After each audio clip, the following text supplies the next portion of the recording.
Somewhere deep inside the forests of the Blue Ridge Mountains, there is a valley that does not appear on most maps. Hunters who know the mountains talk about it in low voices. They say the animals avoid it. They say the trees there grow too close together, blocking the sunlight even in the middle of the day. And if you stand quietly long enough, you might notice something strange. No birds sing. But the most disturbing thing about that valley isn't the silence. It's the stories. For more than 150 years, people living in scattered Appalachian towns have whispered about a hidden family line that began during the brutal years of the American Civil War, a bloodline that vanished into the wilderness when the war destroyed everything they had and never returned to civilization. At first, the stories sounded like the kind of mountain legends people tell to scare children. Tales about strange lights moving through the forest at night, travelers who disappeared along old logging roads, campsites discovered abandoned, with food still cooking over cold fires. But every few decades, someone would come out of the woods with a story that made the legend harder to ignore. A hunter who heard footsteps following him for miles, even though no one was there. A hiker who swore he saw people watching from behind the trees, pale faces that disappeared the moment he looked directly at them. And once, in 1937, a search party looking for a missing trapper claimed they found something much worse. They found bones, human bones, and some of them had been cut cleanly, the way a butcher prepares meat. What made the discovery even more disturbing was what investigators eventually realized. The bones were fresh, but there had been no record of anyone dying in that valley. To understand how something like that could happen, you have to go back to the final winter of the American Civil War, when the mountains became a refuge for people trying to survive the collapse of the South. In 1864, Virginia was starving.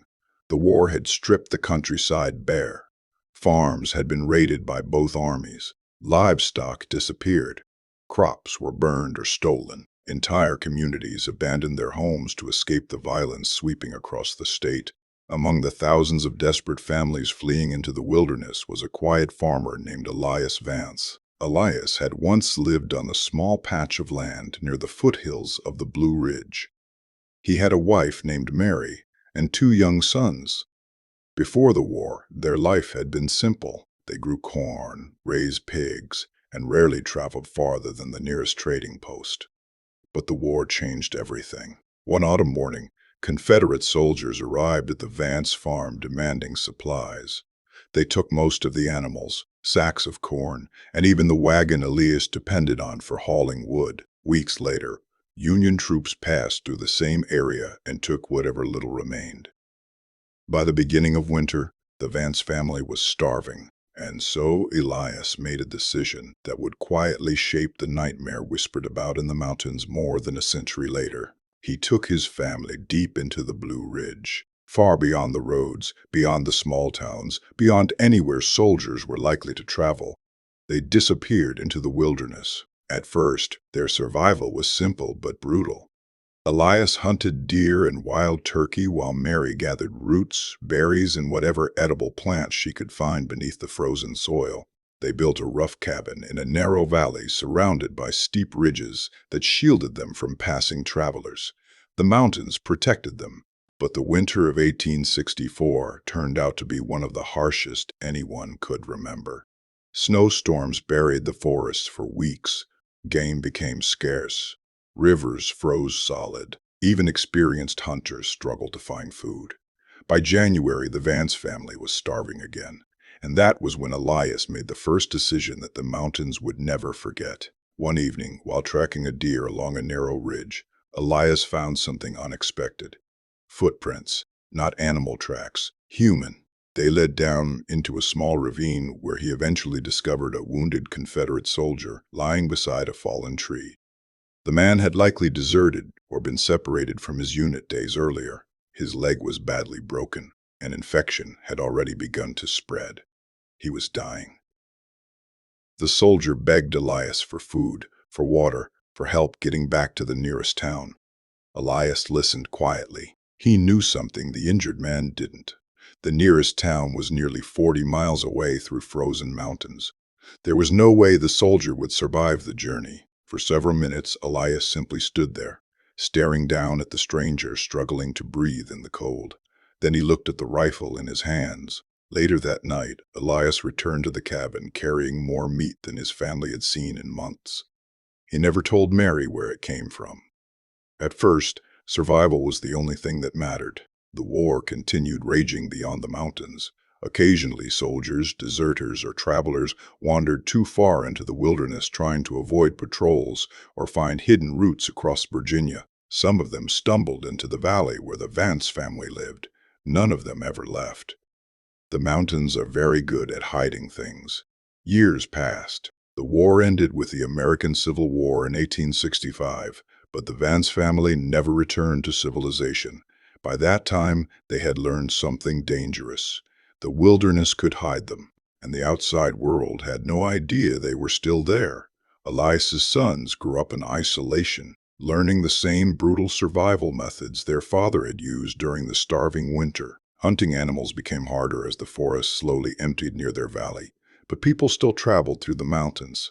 Hunters, trappers, loggers, travelers taking shortcuts through the wilderness. And every so often, one of them vanished. By the 1880s, rumors had begun circulating in nearby Appalachian communities about strange disappearances deep inside the Blue Ridge.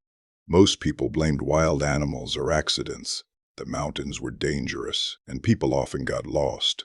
But a few locals claimed they had seen something unsettling while hunting far from the trails. Smoke rising from places where no settlements existed. Footprints that appeared suddenly in the mud, following them. And once a trapper swore he heard voices echoing through the forest, late at night, multiple people speaking in whispers, as if they were trying not to be heard. When the trapper returned the next day with two friends to investigate, they found an empty campsite deep in a narrow valley. The fire pit was still warm, but there was no one there, only bones scattered near the edge of the trees, bones that looked disturbingly human. What no one in those nearby towns realized was that the Vance bloodline had already grown beyond Elias and Mary. Their sons had started families of their own. Children were born in the hidden valley, children who had never seen a town, never met anyone outside their own bloodline, never learned the difference between hunting animals and hunting something else. And in the deep forests of the Blue Ridge Mountains, the Vance family had become something far darker than desperate survivors. They had become a hidden tribe, a tribe that had learned how to live completely unseen. And by the time the first real investigation into the disappearances began in the early 1900s, there were already far more of them living in the mountains than anyone could possibly imagine. And the worst part of the legend? Some locals believe that bloodline never died out, because even today, hikers traveling through remote parts of the Blue Ridge Mountains occasionally report the same chilling feeling, the sense that someone is watching them from the trees, quiet, patient, waiting. And if the old stories are true, the descendants of Elias Vance may still be out there somewhere in those mountains, still hunting, still hiding, still protecting a secret that began during the starving winter of the American Civil War. And the deeper you go into those forests, the closer you might be getting to them. The deeper investigators looked into the disappearances around the Blue Ridge Mountains, the more disturbing the pattern became. At first, the cases seemed unrelated. A hunter failing to return from a trip, a traveling merchant who vanished while crossing the mountains, a trapper whose camp was found abandoned beside a river. In the wilderness, these things could easily be explained away. The forests were massive, the terrain brutal, and the weather unpredictable. But by the early 1900s, something strange began to appear in the reports.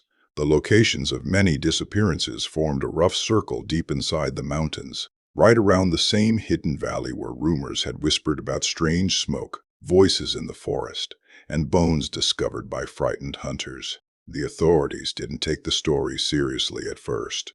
Appalachian communities were full of legends and superstitions, but in 1913, one case forced them to pay attention.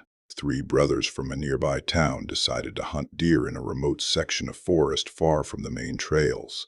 They were experienced outdoorsmen who had spent most of their lives navigating the mountains. Only one of them came back. When the youngest brother stumbled into town 2 days later, He was half frozen and barely able to speak. His clothes were torn and his hands were shaking so violently he could hardly hold a cup of water. When people finally managed to calm him down enough to ask what had happened, his story sounded impossible. He said that on the second night of their hunting trip, someone had been watching their camp. At first it was just movement in the trees, shadows shifting in the darkness beyond the firelight. The brothers assumed it was animals circling the campsite. But then they heard something that made their blood run cold. Whispers, not one voice, several. Human voices moving slowly through the woods. The brothers grabbed their rifles and shouted into the darkness, demanding whoever was out there to show themselves.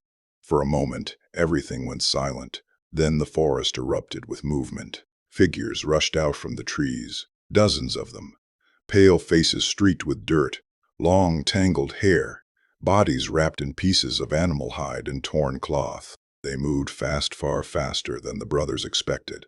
The survivors said the attackers didn't speak in a clear language, only strange sounds and harsh breathing as they rushed the camp. The fire was knocked over. The forest exploded into chaos. The last thing he remembered seeing before he ran was his two brothers being dragged into the darkness by multiple figures. When search teams returned to the area days later, they found the campsite exactly where the survivor described it. The fire pit had been scattered. Tents were torn apart, and on the ground near the edge of the trees, there were bones. Human bones. Some of them had been cracked open. The story spread quickly across the surrounding Appalachian towns, but officials dismissed the survivors' account as shock and hallucination. They blamed wild animals or criminals hiding in the mountains. But the people who had lived near the Blue Ridge Mountains their entire lives weren't convinced, because many of them had already heard the older stories. Stories that trace back to a family that disappeared into the wilderness during the final winter of the American Civil War. Over the next several decades, the mountains continued swallowing people. In 1937, a government search team investigating a missing trapper accidentally discovered something that made the old legends far more terrifying. Deep in a narrow valley hidden behind two steep ridges, they found ruins. Old wooden cabins collapsed by time, stone fire pits, animal bones scattered across the ground, and mixed among them, human remains. But what disturbed investigators the most was the number of smaller bones they found. Children. It appeared that an entire hidden community had once lived there. The cabins looked primitive but carefully built, suggesting the settlement had existed for decades. Strange markings were carved into nearby trees, almost like a crude language or warning system. Even more unsettling was the discovery that the settlement had been abandoned recently. Ashes in several fire pits were still fresh. Food scraps had not yet fully rotted. Someone had been living there only days earlier. Yet, when the investigators searched the surrounding forest, they found no sign of where the people had gone. It was as if the entire community had simply melted back into the mountains. The official report described the discovery as an abandoned, illegal hunting camp, but some of the men involved in that search quietly told a different story later in life. They claimed that during the nights they spent investigating the valley, they heard footsteps moving around their tents, soft movements in the trees, and once, a child's laughter echoing through the darkness. After the 1937 discovery, the valley was quietly marked on internal maps used by forest rangers. Most hikers never knew the location even existed, but strange encounters continued to surface every few years. In the 1960s, two college students backpacking through remote sections of the Blue Ridge Mountains reported seeing several figures standing along a distant ridge at sunset. They appeared human, but something about them seemed wrong. They stood too still, watching. When the students raised binoculars to look closer, the figures quickly disappeared behind the trees. Later that night, the students claimed they heard footsteps circling their campsite for hours. By morning, they packed their gear and left the mountains without finishing their trip. The most recent disturbing account surfaced in 2009. A group of hikers exploring an unmarked trail deep inside the Blue Ridge noticed something unusual while resting beside a small stream. Footprints, bare human footprints, but they looked strange. The toes were longer than normal, and the prints appeared unusually wide, almost as if the people who made them had never worn shoes. The hikers followed the tracks for nearly half a mile before the trail led them to something hidden behind thick brush. A cave. Inside the entrance were old bones and animal remains, and deeper in the darkness they found something carved into the stone wall. A symbol. The same strange marking that investigators had photographed on trees during the 1937 search. The hikers immediately left the area and reported the discovery to park authorities. When officials later investigated the cave, the bones were gone. The markings on the wall had been scratched away, and the strange footprints leading to the entrance had completely vanished. Today, the forests of the Blue Ridge Mountains still cover thousands of miles of rugged wilderness. Most visitors see only the scenic overlooks, hiking trails, and peaceful valleys that attract millions of tourists every year. But the deeper sections of the mountains remain almost completely unexplored. Endless forests, hidden ravines, dark caves that stretch far beneath the ridges. Perfect places for something to remain unseen. Some locals still whisper that the descendants of the Vance bloodline never disappeared after all. They simply moved deeper into the wilderness, adapting, surviving, watching the outside world from the shadows of the trees. And if you wander far enough off the trails in the Blue Ridge Mountains late at night, you might notice something strange. A faint glow moving between the trees, the quiet snap of a branch behind you, or the feeling that someone is studying you from somewhere just beyond the darkness. Because if the old stories are true, the mountains may still be hiding a family that learned long ago how to survive in the most terrifying way possible. And they have had more than 150 years to perfect the art of staying hidden.